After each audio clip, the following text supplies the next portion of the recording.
देहरादून से बड़ी खबर सामने आ रही है। सीएम धामी आज लेंगे यूसीसी समिति की बैठक। यूसीसी नियमावली और क्रियान्वयन समिति की लेंगे बैठक। यूसीसी कानून लागू करने की प्रक्रिया को लेकर होगी विस्तृत चर्चा। तो देहरादून से ये जानकारी सीएम धामी आज यूसीसी समिति की बैठक लेंगे। यूसीसी कानून लागू करने की प्रक्रिया को लेकर इस दौरान विस्तार से चर्चा होगी। यूसीसी से संबंधित सभी 17 विभागों के अधिकारी मौजूद रहेंगे। उत्तराखंड में यूसीसी लागू करने की नियमावली लगभग तैयार हो चुकी है। दोपहर 1 बजे सचिवालय में बैठक शुरू होगी और सीएम धामी इसमें मौजूद रहेंगे। साथ ही इससे संबंधित 17 विभागों के अधिकारी इसमें मौजूद रहेंगे।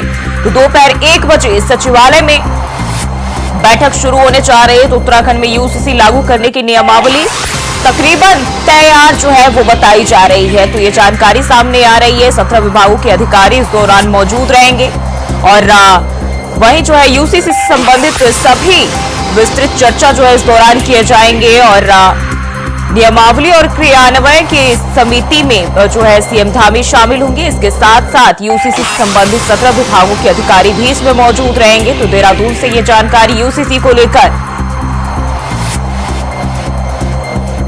आज मुख्यमंत्री पुष्कर सिंह धामी यूसीसी समिति की बैठक लेने जा रहे हैं 1 बजे से और यूसीसी से संबंधित 17 विभागों के अधिकारी इस बैठक में शामिल होंगे, मौजूद होंगे। जहां यूसीसी नियमावली और क्रियान्वयन की समिति की बैठक जो है आयोजित की जा रही है और कानून लागू करने की जो प्रक्रिया है उसको लेकर विस्तार से चर्चा की जाएगी।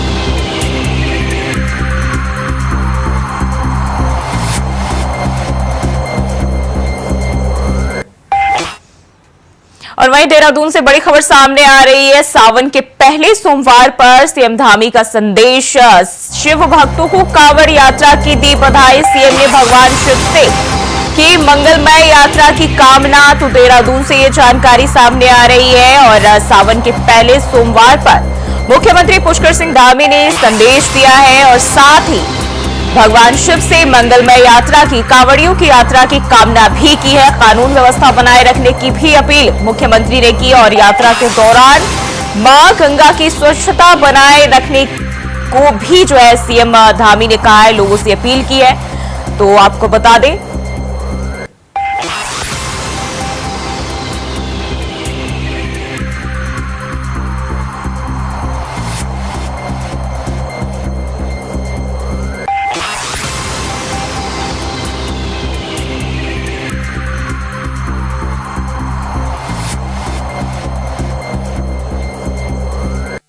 गलत।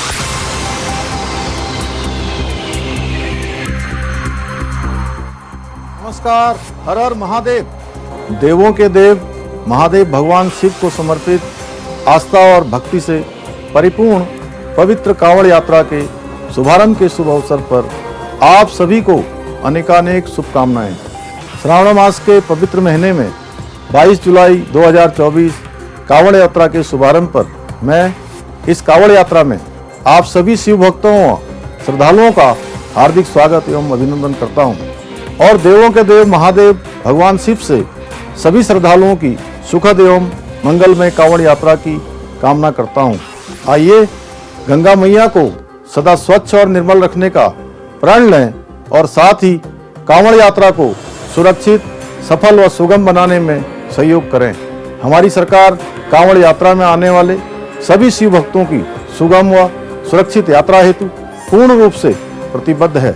एक बार पुनः आप सभी शिव भक्तों को कांवड़ यात्रा की हार्दिक बधाई एवं शुभकामनाएं।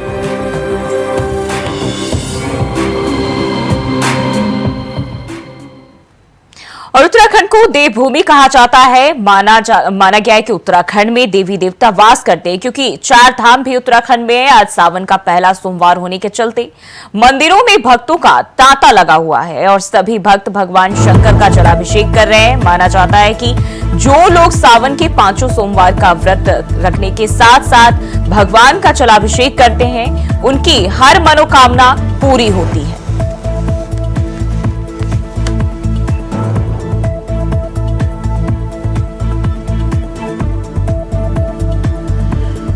तो शिव मंदिरों में जो है लगातार भक्तों का जमावड़ा देखने को मिलता है और ऐसे में जब सावन की शुरुआत हो जाती है तो कांवड़ियों का भी शिवालयों में आना जाना शुरू हो जाता है और ऐसे में लगातार जो है सावन के पहले सोमवार पर आप देख सकते हैं तस्वीरें अलग अलग जगहों से भी सामने आई हैं और एक बार फिर से ये जो तस्वीरें आप देख सकते हैं उत्तराखंड से, देहरादून से और मंदिरों में जो श्रद्धालु बड़ी संख्या में पहुंच रहे हैं।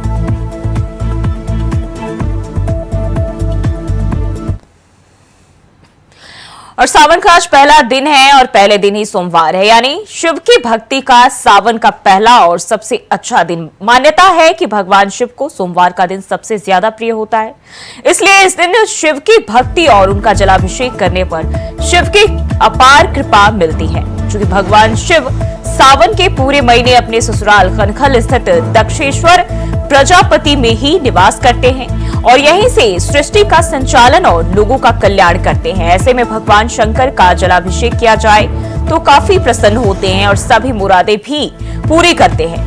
वहीं हरिद्वार के दक्षेश्वर महादेव मंदिर समेत कई शिवालयों में भी भोले के भक्त भगवान शिव का जलाभिषेक करने के लिए उमड़े हुए हैं और भोले शंकर का जलाभिषेक कर रहे हैं।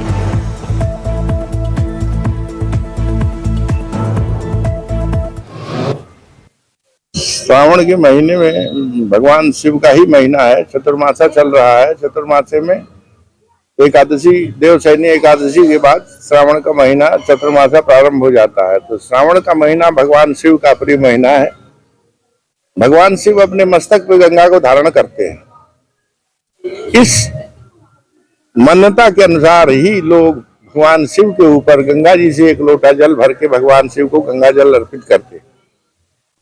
तो भगवान शिव पे श्रावण के महीने में जल अर्पित करने का बहुत बड़ा विधान है, क्योंकि भगवान शिव गंगा को धारण करते हैं अपने मस्तक पे, इसलिए शिवालयों में, हर शिवालय में भगवान शिव के। हरिद्वार को ऐसा महादेव जी का ससुराल कहा जाता है और यहाँ पे ये भी मान्यता है कि अगर आज के दिन आप जल चढ़ाते हैं तो आपकी जो भी मनोकामना होती है वो पूरी हो जाती है। उसी भाव, श्रद्धा भाव से हम भी आज यहाँ पे अपनी मनोकामना पूरी करने आए थे, इसलिए हम यहाँ पे जल चढ़ाए। कोई मनोकामना मांगी है जो पूरी हुई हो?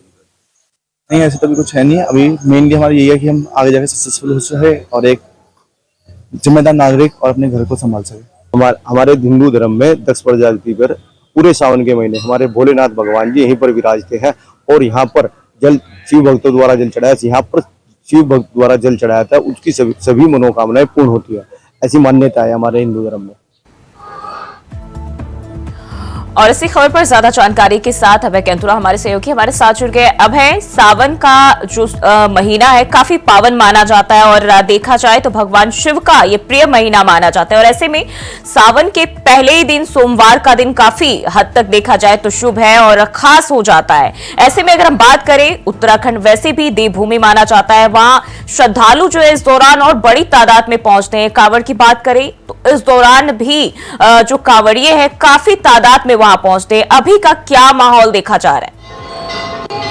देखिए, उत्तराखंड पूरा देवभूमि है। देवभूमि में जिस प्रकार से इस समय सावन की धूम मची है, तो ऐसे में कह सकते हैं कि सावन का पहला दिन और सोमवार का दिन भगवान भोले की पूजा अर्चना के लिए सभी मंदिरों और शिवालयों में भक्तों की भीड़ इस समय देखने को मिल रही है। मैं देहरादून के पंचायत मंदिर में यहाँ पर हूँ और मेरे पीछे आप देख सकते हैं कि ये मंदिर का शिवालय है, जहाँ पर सभी भक्त इस समय यहाँ पर पहुँचे हुए हैं, पूजा अर्चना कर रहे हैं। भगवान भोले के लिए जो शिवलिंग है, भगवान शिव का शिवलिंग है, उस पर जल अर्पित करने का काम यहाँ पर कर रहे हैं। भगवान भोले से अपनी मनोकामना यहाँ पर पूर्ण करने की मांग यहाँ पर कर रहे हैं। दुआ अपनी मनोकामनाएं मांग रहे हैं कि किस प्रकार से उनके दुखों को हटने का काम भगवान भोले यहाँ पर करें। और लगातार हर शिवालय में यही एक ऐसा तांता यहाँ पर भक्तों का देखने को मिल रहा है, जिससे सभी लोग भगवान भोले की पूजा अर्चना कर रहे हैं। सावन का पवित्र महीना शुरू हो चुका है। पहले ही सोमवार में कह सकते हैं कि लोग अपनी मनोकामनाएं भगवान भोले से यहाँ पर मांग रहे हैं। हमारे साथ मंदिर के मुख्य पुजारी जी हैं, उनसे बातचीत करते हैं कि किस प्रकार से सावन के महीने में भगवान भोले की पूजा अर्चना करनी चाहिए और कितना फलदायी ये सावन का महीना होता है। बनी जी, इंडिया वाइज पर आपका स्वागत है। सबसे पहले भक्तों को आज बताइएगा कि सावन का पहला सोमवार है, किस तरह से पूजा अर्चना करें सावन के महीने में भगवान भोले की, ताकि उनकी मनोकामनाएं भी पूरी हो सके, राज्य सुख समृद्धि को बढ़ सके। देखो, श्रावण का महीना हिंदू धर्म के लिए, हिंदुओं के लिए बड़ा पवित्र मास माना गया है। कहते हैं भवानी शंकरो वंदे श्रद्धा विश्वास स्वरूपिणो याभ्याम विना न पश्यन्ति सिद्धा स्वांत स्तमीश्वरम। भगवान शंकर जो है अत्यंत जल्दी फल देने वाले हैं, और भगवान शंकर के अगर जो है आप थोड़ी से भी पूजा करते हैं, आराधना करते हैं, तो तुरंत भगवान शंकर जो है तत्काल फल दे देते हैं। और लोगों के अंदर जो है बड़ी उत्सुकता, बड़ा भाव जो है श्रावण के मास में देखा जाता है। लोग जो है रुद्राभिषेक भगवान का अनेक तरह से बेलपत्री, दूध, दही इत्यादि से जो है भगवान का अभिषेक करते, पूजा अर्चना करते हैं, वंदना करते हैं, और सुख समृद्धि, सुख शांति के लिए प्रार्थना करते हैं। और कलिकाल में, कलयुग में जो है भगवान शंकर ही ऐसे हैं जो क्षणम रुष्टे क्षणम सुष्टे, तत्काल फल देने वाले भगवान शंकर हैं। और उत्तराखंड तो वैसे ही भगवान शंकर की भूमि कही गई है, शिव भूमि कही गई है, इसलिए जो है उत्तराखंड में तो अत्यंत महात्म्य जो शंकर भगवान का है। पहला सोमवार आज है, तो पूजा अर्चना के लिए क्या कुछ करना चाहिए? क्योंकि कई लोग ऐसे हैं जो अपने सावन के इस महीने बारिश की वजह से घरों से बाहर नहीं निकल पा रहे हैं, क्योंकि लगातार बारिश हो रही है, उन्हें घर पे किस प्रकार से पूजा करना? नहीं, देखो एक बात बताओ कि भगवान के प्रति जिनकी आस्था है, आज सुबह 4 बजे, ठीक 4 बजे से वर्षा प्रारंभ हो गई थी, मगर मैं देख रहा हूँ कि 4 बजे से ही लोगों को तांता लगा हुआ है। और जिनके जो मंदिर नहीं आ सकते, जो अस्वस्थ है, किन्हीं कारणों से जो है भगवान के द्वार में नहीं आ सकते हैं, वो घर पर ही भगवान की आराधना कर सकते हैं। छोटा शिवलिंग हो या भगवान का मन में शिव का ध्यान करके वहीं पर दूध, दही, गंगा जल, भगवान की अर्चना, भगवान की आरती से जो है उनकी आराधना कर सकते हैं। इस पवित्र सावन के महीने का महत्व क्या है बने जी, किस प्रकार से इतना रहता है? देखो, भगवान अलग अलग देवताओं का मास है, भगवान शंकर का श्रावण मास माना गया है। श्रावण मास में जो है अधिक मानसून भी आता है, और श्रावण मास में जो है भगवान अत्यंत जल्दी प्रसन्न हो जाते हैं, इसलिए श्रावण मास की अनंत महिमाएं हैं। थैंक यू मनोज जी बातचीत करने के लिए।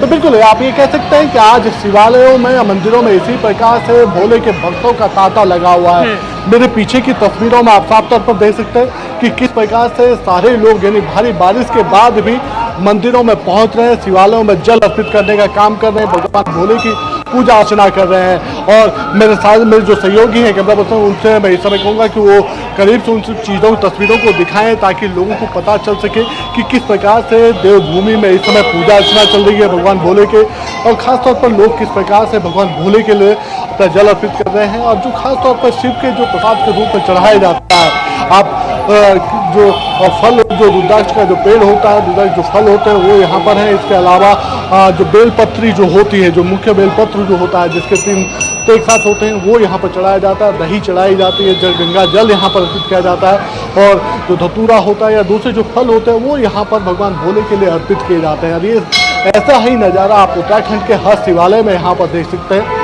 हर मंदिर में इस समय देख सकते हैं, क्योंकि सावन का पहला सोमवार है, और पहले सोमवार में जिस प्रकार से आज मेघ बरस रहे हैं, यानी बारिश हो रही है, तो ऐसे में पूरी तरीके से प्रभु की कृपा उत्तराखंड पे सब बरसी नजर आ रही है। और सभी लोग इस समय भगवान भोले की पूजा अर्चना करते हुए भी नजर आ रहे हैं। सभी लोग भगवान भोले से अपनी मनोकामनाएं यहाँ पर मांग रहे हैं कि किस प्रकार से उनकी पूजा अर्चना सफल हो सके, जो उनकी मनोकामनाएं वो सफल हो सके, और उसके लिए वो जो पूजा अर्चना जो यहाँ पर है वो लगातार करते हुए भी नजर आ रहे हैं। और ये हाल पूरे उत्तराखंड का, चाहे सुबह 4 बजे का नज़ारा हो या अब इस समय लगभग 11 बजे बाद का नज़ारा हो, इसी तरीके से भक्तों की भीड़ हर मंदिर और शिवालय में देखने को मिल रही है। जी, यानी कि सुबह से लेकर अब तक जो है श्रद्धालुओं की भीड़ कम नहीं हुई है। लेकिन ऐसी भी मान्यता है, खासकर दक्षेश्वर महादेव मंदिर की बात करें, कहा जाता है वो भगवान शिव का ससुराल रहा है, और पूरे सावन भगवान शिव वहीं निवास करते हैं। बिल्कुल ये कह सकते हैं कि उत्तराखंड देवभूमि है। देवभूमि का मतलब है कि कण कण में देवों का वास है। देवों के वास में आप कह सकते हैं कि हर माह में जिस तरीके से भगवान की पूजा इसमें यहाँ पर होती है, तो सावन के महीने में शिव की पूजा का अलग महत्व यहाँ पर रहता है। और सभी लोग ये कह सकते हैं कि जो पूरी जो लोग घर पर नहीं आ सकते वो घर पर भी पूजा अर्चना कर सकते हैं, यानी सिर्फ भोले के नाम का वो समर्पण भाव यहाँ पर चाहिए होता है, जो भोले के प्रसन्न कर सकें। और उसके लिए लगातार यहाँ पर उन सब चीज़ों को लेकर मंदिरों में पूरी व्यवस्थाएं भी यहाँ पर रखी गई है। और जो भक्त बाहर यानी मंदिर बाहर आ रहे हैं, वो भक्त मंदिर के बाहर से प्रसाद यहाँ पर ले सकते हैं। जो पूजा की जो सामग्री है वो यहाँ पर कर सकते हैं। और उत्तराखंड में इस समय आप ये कह सकते हैं कि चाहे केदारनाथ धाम का दृश्य हो या जी। शहरों पर या गाँव बिल्कुल अभय, बहुत बहुत शुक्रिया जानकारी साझा करने के लिए। तो लगातार जो है सावन का जो महीना है काफी पावन माना जाता है। और सीधे चलते देहरादून, जहां मुख्य सेवक सदन में आयोजित नियुक्ति पत्र वितरण हो रहा है। CM Dhami live. कालखंड शुरू हुआ है, उस कालखंड के लिए आपको पहले दिन से अपने मन में कुछ संकल्प, कुछ अपना प्लान, कुछ अपनी दिनचर्या, अपने जीवन का अनुशासन, अपने जीवन का ध्येय ये जरूर निश्चित करना चाहिए। क्योंकि अगर आप पहले दिन से आज से अपने जीवन के लिए कुछ चीजें तय कर लेंगे, कुछ मानदंड तय कर लेंगे, तो आपको बहुत आसानी होगी आगे काम करने। ये सोचिए कि ये जो आपको ये काम करने का अवसर मिला है, ये जिम्मेदारी मिली है, ये दायित्व मिला है, ये भगवान की कृपा से मिला है। और एक बात मैं कह सकता हूं कि आप इस जिम्मेदारी को ईमानदारी से निभाएंगे, ईमानदारी से काम करेंगे, तो आपके मन को संतोष होगा और आपका ये पूरा जीवन जो आगे आने वाला है, ये पूरा जीवन तो सफल होगा ही होगा। ये तय मानिए कि आगे आने वाले, अगर ये जीवन आपने सफल कर लिया, तो आगे आने वाले जितने भी जीवन हैं वो सारे के सारे जीवन आपके सफल हो जाएंगे। साथियों, जब मैं शहरी विकास की बात करता हूं तो जरूर एक बात कहता हूं कि